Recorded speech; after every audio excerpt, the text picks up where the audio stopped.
आज के वीडियो में हम जानेंगे कि डिप्रेशन के पीछे कौन-कौन से कारण होते हैं, यानी कि क्या-क्या कॉजेज़ हैं, एमडीडी किसी भी पेशेंट को क्यों होता है, यानी कि मेजर डिप्रेसिव डिसऑर्डर। अभी भी इसके कारण अननोन हैं, लेकिन अक्सर ये जाना गया है कि ये कुछ फैक्टर्स के कॉम्बिनेशन की वजह से किसी भी पर्सन को डिप्रेशन हो सकता है, जैसे कि genetic, biological, environmental and psychological. सबसे पहला कॉज़ है जेनेटिक, यानी किसी फैमिली मेंबर को अगर ये डिप्रेशन है, यानी कोई जेनेटिक प्रॉब्लम है, तो ये डिप्रेशन आगे की आने वाली जनरेशन्स में हो सकता है। और जो बायोलॉजिकल रीज़न है, उसमें हमारा सेरोटोनिन, डोपामाइन, नॉरपेनेफ्रिन, अगर इनका स्तर कम हो जाता है, यानी कि इनका लेवल अगर लो हो जाता है, तो ये हैप्पीनेस हमारी बॉडी में, हमारे माइंडसेट में कम करता है, जिसकी वजह से हम डिप्रेशन के शिकार हो सकते हैं।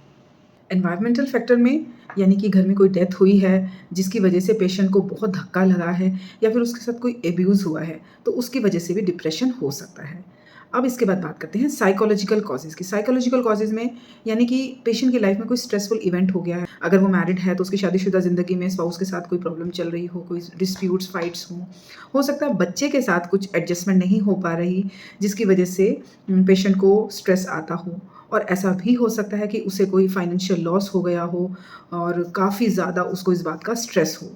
और ऐसा भी हो सकता है कि पर्सन किसी डिज़ीज़ की चपेट में आ गया हो, क्योंकि बीमारी के होने के बाद और वो जब ठीक नहीं हो पाती, उसकी वजह से भी पेशेंट को डिप्रेशन हो सकता है। तो इन सभी कारणों की वजह से डिप्रेशन होने के चांसेस होते हैं।